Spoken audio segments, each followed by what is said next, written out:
जय श्री राधे कृष्ण। जो भी प्रेमानंद महाराज जी को अपना गुरु मानते हैं, प्रेमी जन समझ के वीडियो को लाइक शेयर एंड सब्सक्राइब भी कर ले। इसमें गीता के श्लोकों का वर्णन आपको सहज ही मिलेगा वीडियो में। संबंध। पूर्व श्लोक में भगवान ने ध्यान योग के लिए प्रेरणा की। ध्यान योग का साधन कैसे करें, इसके लिए अब आगे के 3 श्लोकों में ध्यान योग की उपयोगी बातें बताते हैं। शुचो देशे प्रतिष्ठाप्य स्थिरमासनमात्मनः नात्युच्छ्रितम् नाति नीचम् चैलाजिनकुशोत्तरम्।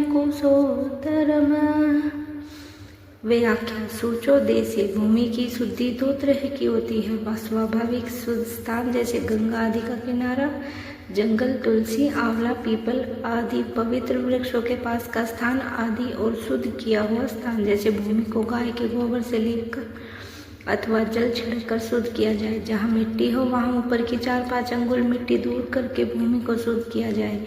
ऐसी स्वाभाविक अथवा शुद्ध की हुई समतल भूमि में काठ या पत्थर की चौकी आदि को लगा दे। चैलाजिन कुशोत्तरम। यद्यपि पाठ के अनुसार क्रम से वस्त्र, मृगछाला और कुश बिछाने चाहिए, तथापि बिछाने में पहले कुश बिछा दे। उसके ऊपर बिना मारे हुए मृग का अर्थात अपने आप मरे हुए मृग का चर्म बिछा दे, क्योंकि मारे हुए मृग का चर्म अशुद्ध होता है। अगर ऐसी मृगछाला न मिले तो कुछ पर टाट का बोरा अथवा ऊन का कंबल बिछा दे। फिर उसके ऊपर कोमल सूती कपड़ा बिछा दे। वाराह भगवान के रोम से उत्पन्न होने के कारण कुश बहुत पवित्र माना गया है, अतः उससे बना आसन काम में लाते हैं। ग्रहण आदि के समय सूतक से बचने के लिए अर्थात शुद्धि के लिए कुश को पदार्थों में कपड़ों में रखते हैं। पवित्र पोषण आदि में भी इसको काम में लेते हैं। अतः भगवान ने कुश बिछाने के लिए कहा है।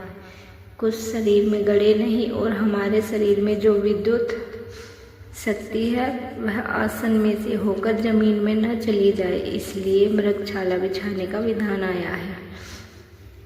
मृगछाला के रोम शरीर में न लगे, आसन कोमल रहे, इसके लिए मृगछाला के ऊपर सूती शुद्ध कपड़ा बिछाने के लिए कहा गया है।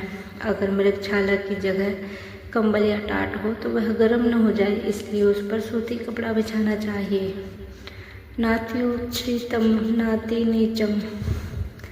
समतल शुद्ध भूमि में जो तख्त या चौकी रखी जाए वह न अत्यंत ऊंची हो और न अत्यंत नीची हो।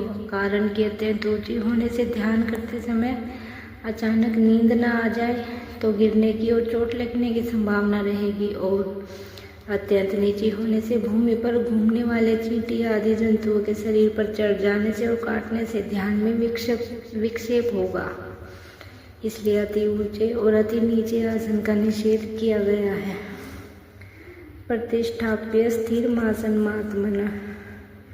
ध्यान के लिए भूमि पर जो आसन, चौकी या तख्त रखा जाए वह हिलने वाला न हो। भूमि पर उसके चारों पाए ठीक तरह से स्थिर रहें।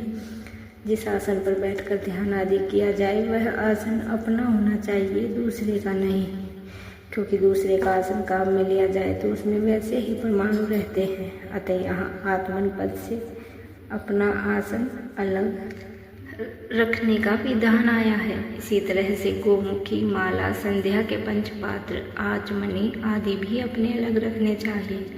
शास्त्रों में तो यहाँ तक विधान आया है कि दूसरों के बैठने का आसन, पहनने की जूती, खड़ाऊ, कुर्ता आदि को अपने काम में लेने से अपने को दूसरों के पाप पुण्य का भागी होना पड़ता है।